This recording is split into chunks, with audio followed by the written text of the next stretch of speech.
Perkenalkan, nama saya Dewi Natalia Tarigan, NIM 182204060, Prodi Perjalanan Wisata. Di sini saya akan membahas materi dari mata kuliah Potensi dan Profil Wisatawan.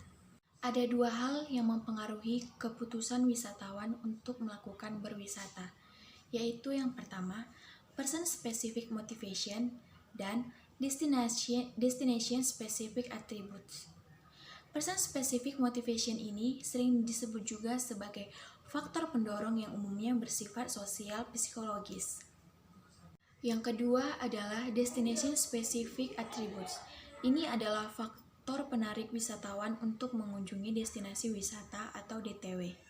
Menurut Al-Ghamdi, motivasi pendorong dapat dibagi menjadi 7 bagian, yaitu yang pertama, escape from a perceived mundane environment atau keluar dari lingkungan rutin dan yang membosankan.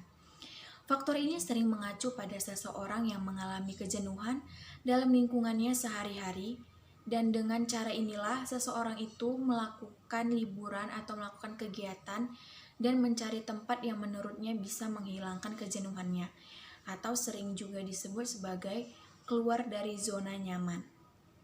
Yang kedua, exploration and evaluation of self. Ini merupakan motivasi yang muncul karena ingin mendapatkan kesempatan untuk mengevaluasi dan menemukan sesuatu yang lebih pada diri. Misalnya, kalian ingin mencoba sebuah tantangan yang menurut kalian itu tidak mungkin untuk dilakukan. Tetapi di dalam motivasi ini, kita diajak untuk menerima tantangan tersebut dan mencobanya. Dan setelah kalian mencobanya, dalam benak kalian, oh, begini ternyata mencoba hal baru yang tidak pernah dibayangkan untuk dicoba. Ini juga sering disebut seperti keluar dari zona nyaman. Ketiga, relaksasi. Seseorang melakukan kegiatan wisata karena ingin melakukan relaksasi baik dalam mental maupun dalam keadaan fisik. Yang keempat, prestis. Motivasi ini muncul karena menganggap wisata merupakan sebuah simbol gaya hidup kelas atas. Dengan berwisata ini meningkatkan rasa hormat dan penghargaan dari orang lain. Contohnya, pada zaman sekarang sering kita menuruti gengsi kita, ingin berada di kelas atas dan mengikuti perubahan-perubahan zaman. Seperti misalnya, saya dan teman saya. Teman saya melakukan kegiatan traveling ke suatu tempat destinasi. Karena saya sudah melihat postingan-postingan dia di sosial media dia, dalam benak saya ingin saya harus ke sana. Dengan konteks berbeda, bukan konteks berlibur, tetapi dalam konteks untuk mengikuti gaya mereka yang ingin traveling terus. Yang kelima, regression to childhood nostalgia atau nostalgia.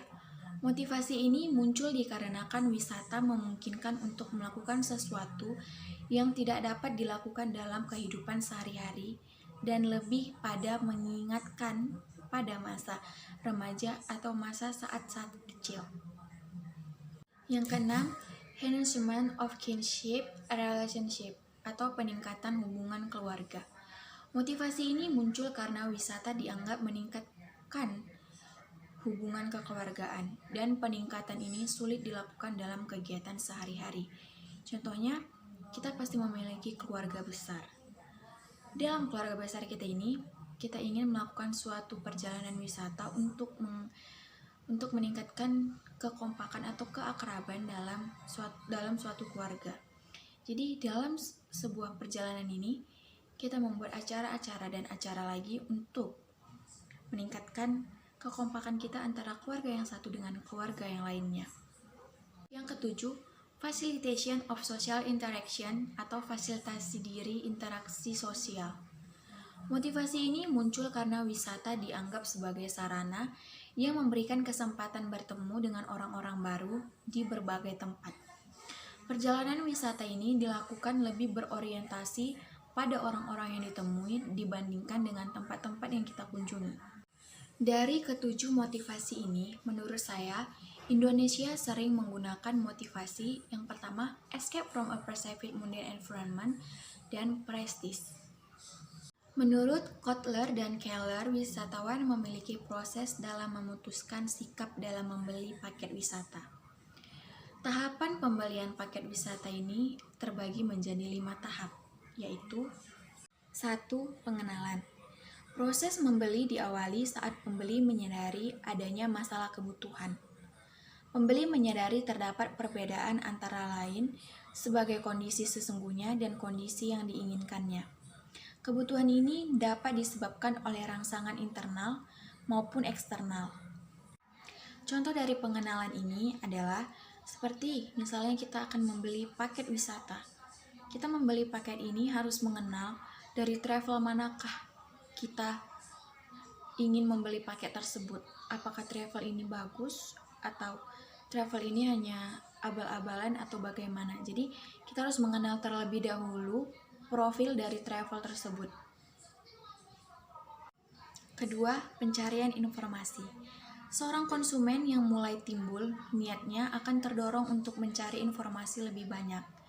Konsumen akan mencari informasi yang bersimpan dalam ingatannya atau pencarian internal dan mencari informasi dari luar atau pencarian eksternal.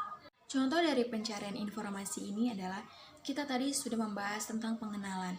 Kita sudah mengenal profil dari travel tersebut dan kita harus mencari tahu apakah travel tersebut sudah layak atau sudah bagus untuk kita gunakan jasa pelayanannya atau belum. Jadi kita harus mengetahui terus informasi-informasi mengenai travel tersebut. 3. Evaluasi alternatif. Evaluasi alternatif adalah proses mengevaluasi pilihan produk dan merek dan memilihnya sesuai dengan diinginkan konsumen. Contoh dari evaluasi alternatif ini, setelah tadi kita membahas tentang pengenalan dan pencarian informasi, kita harus mengevaluasi. Pasti dari beberapa travel yang sudah kita mencari tahu informasinya, ada beberapa travel yang sudah memikat di hati kita.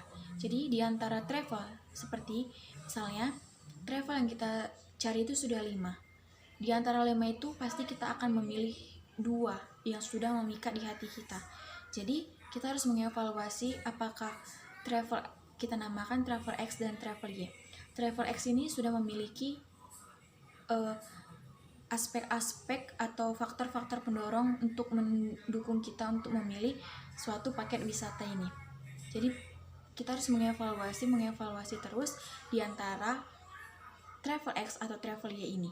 Contohnya itu seperti yang tadi, kita sudah mengevaluasi dari 5 travel menjadi 2 travel. Sekarang keputusan kita memilih travel X atau Y. Dengan pertimbangan sudah mengenal dan sudah mengetahui informasi-informasi dari travel tersebut. Keempat, keputusan pembeli. Pada tahap keputusan pembeli, konsumen akan melakukan evaluasi membentuk preferensi terhadap merek-merek yang terdapat pada perangkat pilihannya. Konsumen juga mungkin membentuk tujuan pembeli untuk merek yang paling dia sukai. Kelima, perilaku pasca pembelian. Kepuasan atau ketidakpuasan konsumen pada suatu produk akan mempengaruhi tingkah laku berikutnya. Jika konsumen merasa puas, tingkah laku berikutnya akan memperlihatkan kemungkinan yang lebih tinggi dia akan memilih atau membeli produk tersebut atau tidak. Konsumen yang tidak puas itu akan berusaha mengurangi ketidakpuasannya dengan meninggalkan atau mengembalikan produk yang telah dia beli. Contohnya seperti tadi kita sudah memilih travel yang menurut kita bagus, seperti misalnya travel X. Travel X ini memberikan suatu pelayanan yang sangat bagus. Karena dia bagus untuk melayani semua wisatawan, kita akan pasti memberikan informasi atau menge-share kepada teman-teman kita yang ingin melakukan suatu perjalanan wisata untuk memilih travel ini, travel CX ini. Dari kelima tahap untuk membeli paket wisata ini, Indonesia cenderung tidak mengikuti tahap pertama sampai tahap terakhir. Ini menurut saya. Mengapa saya bilang gitu? Karena Indonesia terlalu buru-buru untuk memecahkan suatu masalah. Dia pasti seperti misalnya harga murah. Ya udah, dia beli paket wisata tersebut dengan harga murah, tapi dia tidak tahu bagaimana pelayanan yang ada dalam travel tersebut. Dan ada juga, dan itu akan berdampak kepada kepuasan atau ketidakpuasannya terhadap travel tersebut. Itu akan berlaku di tahap kelima, perilakunya pasca pembelian paket wisata tersebut. Dari berbagai pengelompokan, setiap wisatawan memiliki sifat yang unik dan dapat dilihat dari berbagai karakteristiknya, antara lain: 1. Karakteristik wisatawan berdasarkan psikografi. Dalam psikografi ini, wisatawan dipilah-pilah berdasarkan kepribadian individu, gaya hidup, dan kelas sosial. Beragamnya karakteristik dan latar belakang wisatawan menyebabkan beragamnya keinginan dan kebutuhan akan suatu produk wisata. Jika saya meneliti karakteristik wisatawan berdasarkan psikografi, maka pertanyaan saya adalah: 1. Apakah Anda lebih suka dengan tipe backpacker atau flashbacker? 2. Apakah ada ukuran atau skala untuk Anda memilih wisata tujuan? Ketiga, di antara pantai dan gunung, Anda lebih suka berwisata kemana? 2. Karakteristik wisatawan berdasarkan aspek sosiodemografi. Klasifikasi wisatawan ini dibedakan berdasarkan demografi, yaitu usia, latar belakang, pendidikan, pendapatan, jenis kelamin, dan siklus keluarga. Jika saya meneliti karakteristik wisatawan berdasarkan sosiodemografi, maka pertanyaan saya adalah: 1. Apakah Anda lebih suka berwisata dengan laki-laki, perempuan, atau kedua-duanya? 2. Dengan perbedaan jenis kelamin atau usia, Anda lebih ingin memilih jenis wisata apa yang ingin dilakukan? 3. Bagaimana Anda mengatur waktu luang untuk melakukan kegiatan wisata? Keempat, bagaimana pendapat Anda jika dalam perjalanan wisata Anda digabungkan dalam kelompok wisatawan usia lanjut? 3. Karakteristik wisatawan berdasarkan aspek geografi. Karakteristik geografi membagi wisatawan berdasarkan lokasi tempat tinggalnya. Biasanya dibedakan menjadi desa, kota, provinsi, maupun negara asalnya. Jika saya meneliti karakteristik wisatawan berdasarkan geografi, maka pertanyaan saya adalah: 1. Apakah Anda suka berwisata ke desa wisata? Kedua, apakah Anda setuju jika tim perjalanan wisata Anda berasal dari daerah yang berbeda? 4. Karakteristik wisatawan berdasarkan pola. Perjalanan wisata memiliki ciri yang unik ketika ia melakukan perjalanan wisata dan dapat dibedakan berdasarkan manfaat perjalanan, tujuan kunjungan, tingkat loyalitas, dan fasilitas yang digunakan untuk mengunjungi daerah tujuan wisata sehingga mendapatkan polanya. Jika saya meneliti karakteristik wisatawan berdasarkan pola, maka pertanyaan saya adalah: 1. Apakah motivasi Anda sebagai cultural explorer? 2. Apakah tujuan Anda saat melakukan kegiatan wisata? Demikianlah materi ini saya informasikan dengan memenuhi tugas mata kuliah potensi